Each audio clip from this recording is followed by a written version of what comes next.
श्री सद्गुरु महाराज की जय। सत्संग योग भाग एक। मांडूक्योपनिषद पाठ करके यदि ज्ञान का विकास नहीं हो तो 10 उपनिषद पढ़ो। हे अंजन तनय, 10 उपनिषद पाठ करके भी यदि ज्ञान विकास न हो तब 32 उपनिषदों का पढ़कर संसार से निवृत्त हो सकोगे।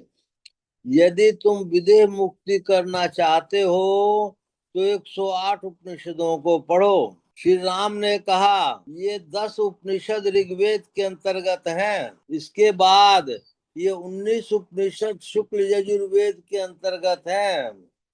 इसके बाद ये 32 उपनिषद कृष्ण यजुर्वेद के अंतर्गत हैं। इसके बाद ये 16 उपनिषद सामवेद के अंतर्गत हैं और ये 31 उपनिषद अथर्ववेद के अंतर्गत हैं। श्री राम ने कहा ये ऋग्वेद आदि 4 वेद हैं, इनकी शाखाएं अनेक हैं। ऐसे ही उपनिषद वेद अनेक हैं। ऋग्वेद की 21 शाखाएं हे पवन सुत हनुमान। यजुर्वेद की 109 शाखाएं हैं। हे शत्रु संताप काति। सामवेद की 1000 शाखाएं हैं। हे कपि, अथर्ववेद की 50 शाखाएं हैं। प्रत्येक शाखा की एक एक उपनिषद है। 21 + 109 + 1000 + 50 = 1180 चारों वेदों की शाखाएं हैं और प्रत्येक शाखा की एक एक उपनिषद होने के कारण उपनिषद भी 1180 हैं। श्री सद्गुरु महाराज की जय। श्री सद्गुरु महाराज की जय। अच्छा उनका वाक्य है, प्रेम ही भक्ति में प्रधान है। अच्छा बिना प्रेम के भक्ति या सेवा नहीं होती। अच्छा दिखलावे कोई लिए कोई सेवा करे तो वह भक्ति में दाखिल नहीं। अच्छा किसी को शत्रु नहीं बनाओ। जिसको तुम शत्रु बनाओगे वह तुम्हारी हानि करेंगे। सभी से प्रेम करो। तुम किसी की हानि नहीं करोगे तो तुम्हारे भी दूसरे नहीं करेंगे। जिनके घरों में मेल से रहते होंगे कितने सुख से रहते होंगे समझिए। जहाँ आपस में प्रेम रहता है वहाँ सुबुद्धि रहती है। जहाँ प्रेम नहीं रहता वहाँ दुर्बुद्धि रहती है। संतों का ज्ञान गंभीर है, उच्च है। ज्ञान में सब एक मेल होकर रहिए। मेल रखने वाले प्रेम हैं। प्रेम का दृढ़ करने वाले है सच्चाई। प्रेम रखिए, मेल रखिए, आपस में मिल करके प्रार्थना कीजिए। श्री सद्गुरु महाराज की जय। अब आगे है संत वाणी सटीक। इसमें गुरु गोरखनाथ जी की वाणी है। श्री सद्गुरु महाराज की जय। जब चेतन आत्मा सूरत भवों के बीच में तारक लोक अर्थात तारा मंडल में पहुंचकर स्थित होती है तो प्राण की गति बंद हो जाती है। हृदय काश में संकल्प विकल्प और वासनाहीन मन से बहुत दिनों तक ध्यान करने से प्राण की गति रुक जाती है। दृष्टि योग साधक कोई युक्ति के संबंध में विशेष जानकारी के लिए किसी सच्चे गुरु की शरण में जाकर उनकी भक्ति करनी चाहिए। क्योंकि श्रीमद् भागवत गीता में लिखा है, ध्यान में रख कि प्राणिपात से, प्रश्न से और सेवा से तुम तत्ववेता ज्ञानी पुरुष तुझे उस ज्ञान का उपदेश देंगे। शरीर के संग चेतन आत्मा स्थूल संसार में आता है, परंतु स्थूल शरीर छोड़कर अकेले चला जाता है। इसलिए गोरख शरीर में रमना अर्थात भोग विलास के लिए शरीर में ठहरना छोड़कर राम में रमना है।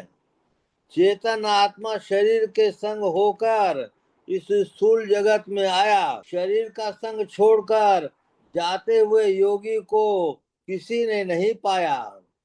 जीते जी मृतकवत संसार में रहता है। प्राण पुरुष ने कहाँ यात्रा की इसको कोई नहीं जानता। जन्म लेना है, मरना है तथा पुनः शरीर का संबंध मोड़ना है।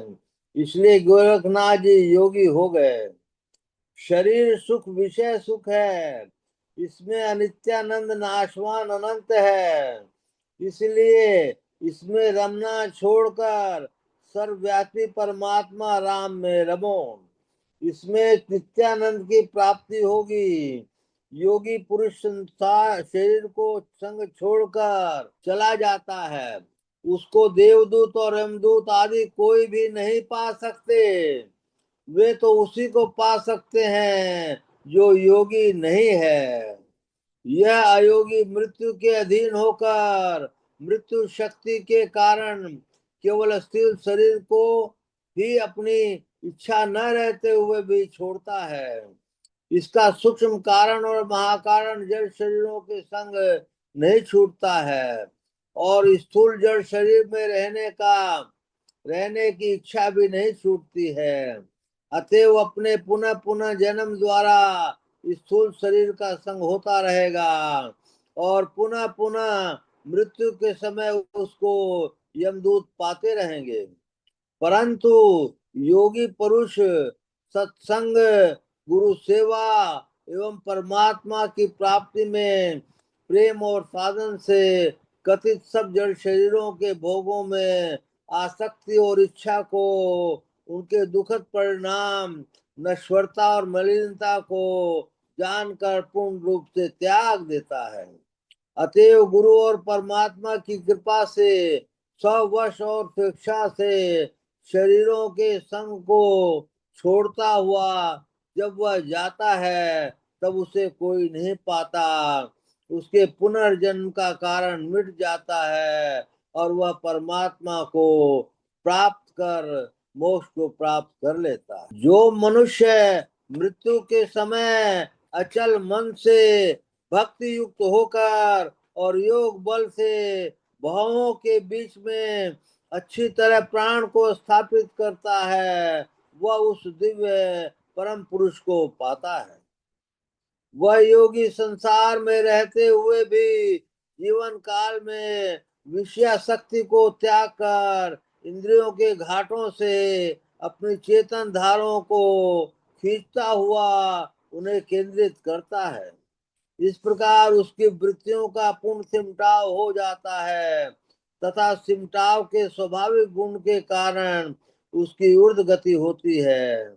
स्थूल शरीर से ऊंचे उठकर वह सूक्ष्म शरीर में प्रवेश करता है, पुनः उस शरीर में परमात्मा का मिलन के प्रेम से प्रेरित होकर साधना में विशेष बढ़ता है, और सूक्ष्म कारणता महाकारण शरीरों को भी पार कर जाता है। उसको इसकी आवश्यकता नहीं होती कि कोई महान से महान देव अपने से या उसका कोई विशेष दूत उसके के लिए कोई विमान लावे और उसको किसी उत्तम लोक में ले जावे। उसकी अपनी योग्यता और महानता विशेष हो जाती है। ये उसके दर्शन को नहीं पा सकते, और उसके विमान की गति से उसकी निजी गति ही जिसमें वह अप्रयास विचरण करता है अत्यंत तीव्र होती है। वह अंत में परमात्मा सर्वगत ब्रह्म में मिलकर सर्वगत ही हो जाता है। तब वह मैत्रोपनिषद के इस वाक्यार्थ के तद्रूप हो जाता है। मुझे चलने के लिए स्थान नहीं है, मुझे चलना इत्यादि नहीं है। अब इस पाठ को शेष भाग कल पढ़ करके सुनाया जाएगा। श्री सद्गुरु महाराज की जय। आज रविवार का दिन है, तो गुरु महाराज की किताब मिली है जिज्ञासा समाधान के विषय में, वो आप लोग को पढ़ के सुनाता हूँ। जिज्ञासा समाधान उत्तर महर्षि संसेवी परमहंस जी महाराज का। जिज्ञासा है, ध्यान से सुनेंगे सब लोग कृपया। जीवात्मा जीवात्मा चेतन आत्मा, आत्मा और परमात्मा में क्या अंतर है? जिज्ञासा है, जीवात्मा चेतन आत्मा, आत्मा और परमात्मा में क्या अंतर है? उत्तर का है, अंतःकरण युक्त आत्मा को जीवात्मा कहते हैं, अंतःकरण से मुक्त किंतु चेतन संयुक्त आत्मा को चेतन आत्मा कहते हैं। आत्मा और परमात्मा के में कोई अंतर नहीं।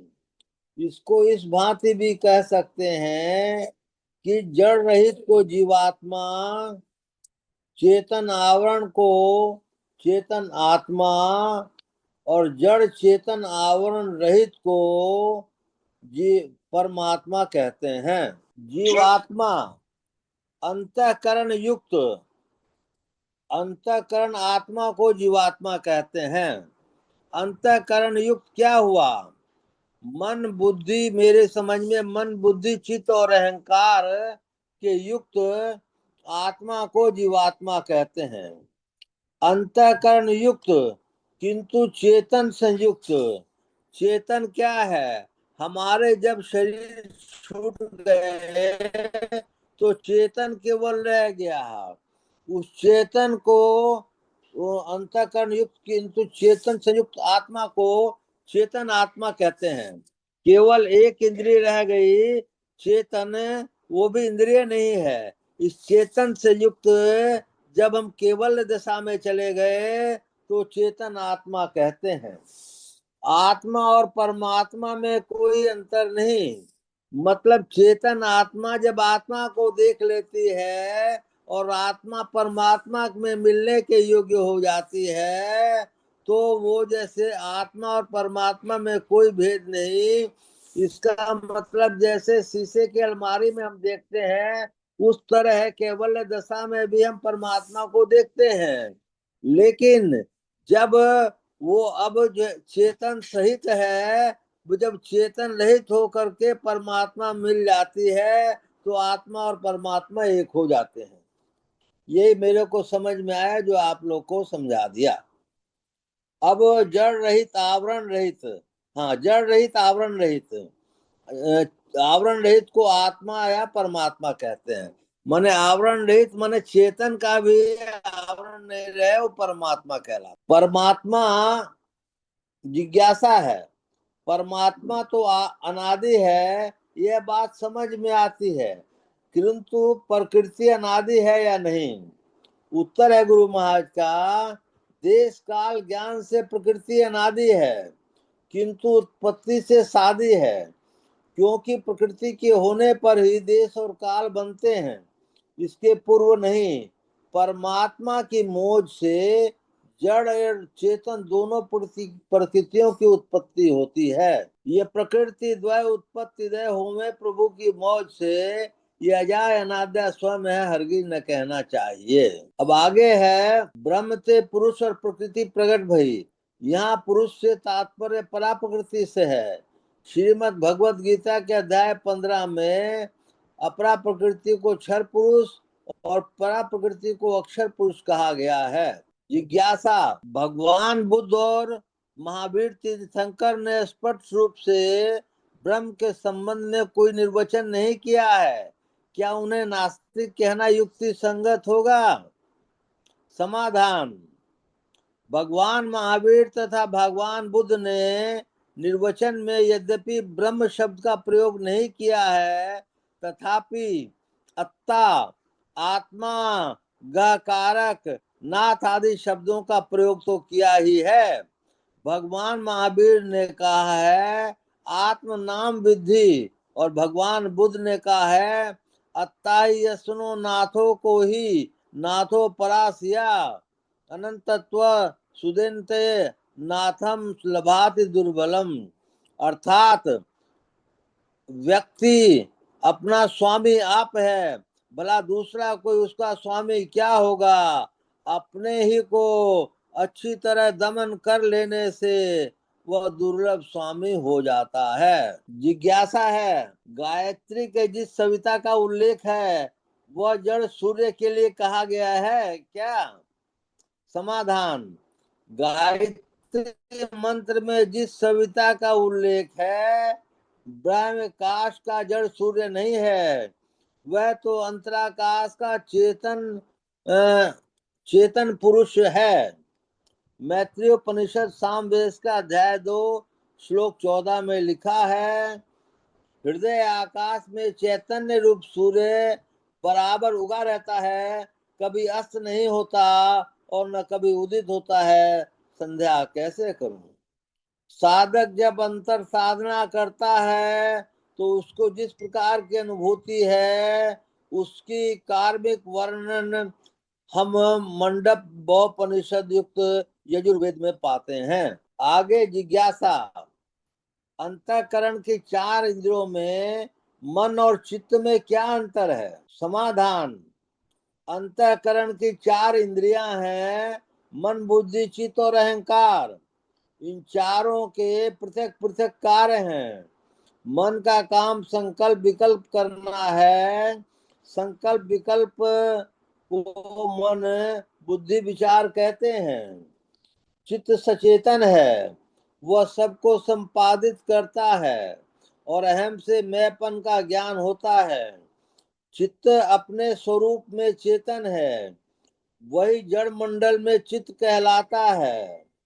सच्चिदानंद की परिभाषा देते हुए कवि ने कहा, सत सोई जो बिन से नाही, चित्त चैतन्य सकल्प घट माही, आनंद सोई जो रहे आनंदा, ताते नाम सच्चिदानंदा।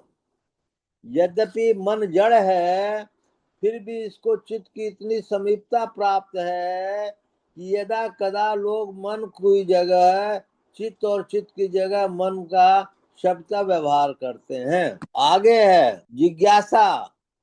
दुख किसे होता है, चेतन आत्मा को या जीव को? समाधान। शुद्ध आत्म तत्व गगनवत सर्वत्र और निर्लिप्त होने के कारण दुख सुख से परे है। इसी प्रकार न तो शुद्ध को दुख होता है और न मात्र जड़ को। जड़ चेतन के मिश्रण स्वरूप जीव को दुख होता है।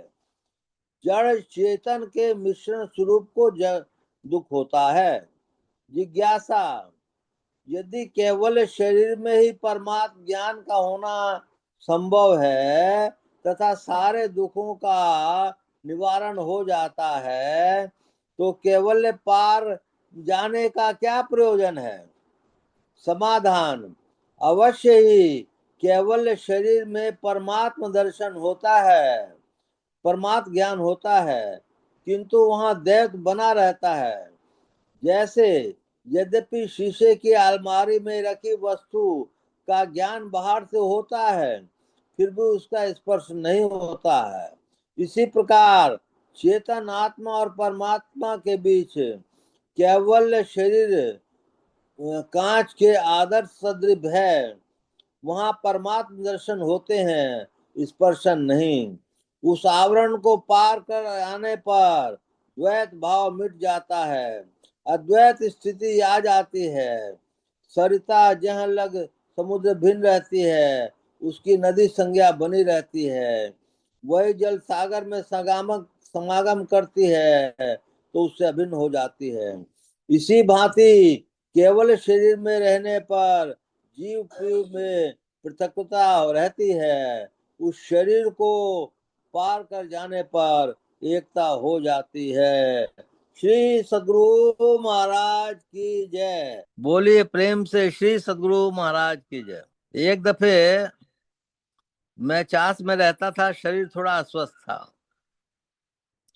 गुरु महाराज को चिट्ठी लिखी, उनका जवाब आया, जैसी लव पहले लगी वैसी निभे और अपने तन की को कहे कार्य पुरुष करो। अब हम उस अर्थ को समझ नहीं पाए तो हम जो है बहुत लोग को जड़ी बूटी होम्योपैथिक दवाई ये वो सब देते रहे, जिस जिसको देते वो ठीक होता चला जाता था। हमने कहा गुरु महाराज की तो बड़ी कृपा है, लेकिन गुरु महाराज के कहने का तात्पर्य ये था कि ध्यान करो, सत्संग करो और जिस लव से पहले लगे थे वैसे ही और लगाओ तो आगे का जन्म सफल हो सकता है। किसी दूसरे ने इसका अर्थ ये बताया। तो मेरा कहने का मतलब है कि हर एक जितने यहाँ हम लोग सत्संगी हैं गुरु महाराज ने कोई ना कोई चांस दिया है, लेकिन गुरु बेचारा क्या करे जब शिष्य माही खोट। हम ही लोग यदि भक्ति नहीं करेंगे, गुरु महाराज ने सारे साधन जुटा दिए हैं, हम लोग जो हैं उन्हीं संसार के पीछे दौड़ते रहेंगे, तो भक्ति होगी कहाँ से। इसलिए सब लोग को मिलजुल कर करके भक्ति में जी जान लगा देना चाहिए। अब समय नहीं है। श्री सद्गुरु महाराज की जय। मंगल मूर्ति सतगुरु मिलवे सर्वाधार, मंगल में मंगल करण विनवा बारंबार। धन्य धन्य सदगुरु सुखद महिमा कही न जाय, जो कछु कहूँ तुमरी कृपा मोते कछु न बसाय। पुनश्च सब धरती कागज करूं, लेखन सब बन राय, सात समुद्र की मसी करूं, गुरु गुण लिखा न जाए। श्री सद्गुरु महाराज की जय। अव्यक्त रूप से विराजमान संत सद्गुरु महाराज के श्री चरणों में कोटि कोटि नमन, कोटि कोटि नमन। अव्यक्त रूप से विराजमान संत सद्गुरु महर्षि संत सेवी परमहंस जी महाराज के श्री चरणों में कोटि कोटि नमन, कोटि कोटि नमन। उपस्थित अत्यंत भाग्यशाली सदात्माओं, आप सब लोग को सहस्त्र सहस्त्र नमन, सहस्त्र सहस्त्र नमन, सहस्त्र सहस्त्र नमन। आज गुरु महाराज की वाणी का सत्संग योग से पाठ हुआ, प्रवचन पीयूष से पाठ हुआ, और संतवाणी सटीक से गुरु गोरखनाथ जी का पाठ हुआ। हम लोगों को सब चीजों का सार यही मिलता है कि गुरु ब्रह्मा गुरु विष्णु गुरु देवो महेश्वर, गुरु साक्षात परम ब्रह्म तस्मै श्री गुरुवे नमः। इस गुरु को आप किस तरह कितनी भक्ति से कितने युक्त होकर मनाते हो, तो ही आपको परम प्रभु सर्वेश्वर मिलते हैं। अभी एक कहानी कई दफे सुनाई थी, आज फिर उसको रिपीट करता हूँ। नाभा भगत और तुलसीदास जी की। तुलसीदास जी अपने उच्च जाति के थे, वो दूसरे जाति को उतना महत्व नहीं देते थे। नाभा जी की जाति को अपना छोटा समझते थे। नाभा जी परम संत थे, तो उन्होंने न्योता देने आए, तो उन्होंने न्योता स्वीकार कर लिया।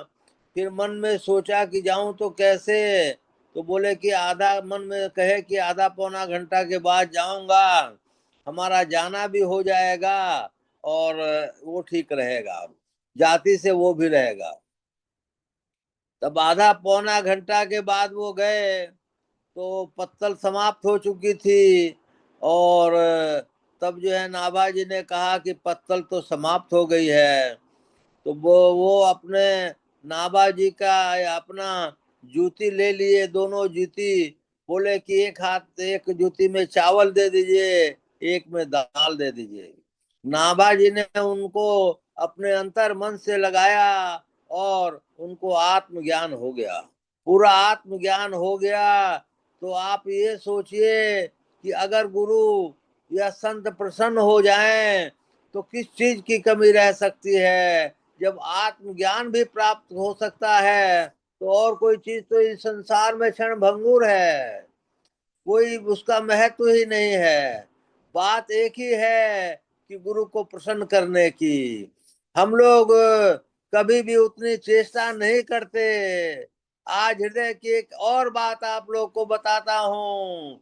बहुत समय पहले गुरु महाराज की इतनी कृपा थी कि मैं बैठता था और गुरु मूर्ति सामने आ जाती थी। वो दिन लद गए और जो है संसार में पिघल गया। इसलिए गुरु के ऊपर भरोसा रखिए। गुरु सच्चे हैं, गुरु परमात्मा ब्रह्म है, गुरु जहाँ की उनकी कृपा होगी वहीं ले जाएंगे, उसमें देरी नहीं। हम लोगों में कमी है, उस कमी को दूर कीजिए। एक और कहानी सुनाई थी आप लोग को। तुलसीदास जी ने एक राजा से प्रश्न किया कि आप दान तो बहुत देते हैं, लेकिन दान देते समय नजर नीची कर लेते हैं। वो राजा अनाप शनाप दान हर एक किसी को देता था, किसी को खाली हाथ नहीं लौटाता था। किसी को गाय, किसी को रत्न जड़ित हीरे, किसी को जमीन, किसी को कुछ, किसी को कुछ। तो उन्होंने, राजा ने उत्तर दिया कि देनहार कोई और है, देत रहत दिन रैन, लोग भरम मोह पे करें तासो नीचे नैन। माने देनहार तो कोई और है, वो दिन रात देता ही रहता है, लोग भ्रम मेरे पर करते हैं, इसलिए मैं नीची नजर कर लेता हूँ। तो भगवान की महत्ता को जान रहा था। इसी तरह हम लोग भी जितने संसार में हैं, हम लोगों को देने वाले तो परम प्रभु सर्वेश्वर हैं। आप कोई भी मत समझिए कि आप अपने से लेने वाले हैं, आप कुछ नहीं ले सकते। देने वाले हमेशा सर्वेश्वर हैं, गुरु महाराज हैं। इसलिए इस तन से जो भी शुभ कर्म हो, जिसको जो भी करना हो, करते रहना चाहिए। और एक बात है, दाएं हाथ से दिया तो बाएं हाथ को पता नहीं चलना चाहिए, यही शुभ कर्म है, जैसे माँ करती थी।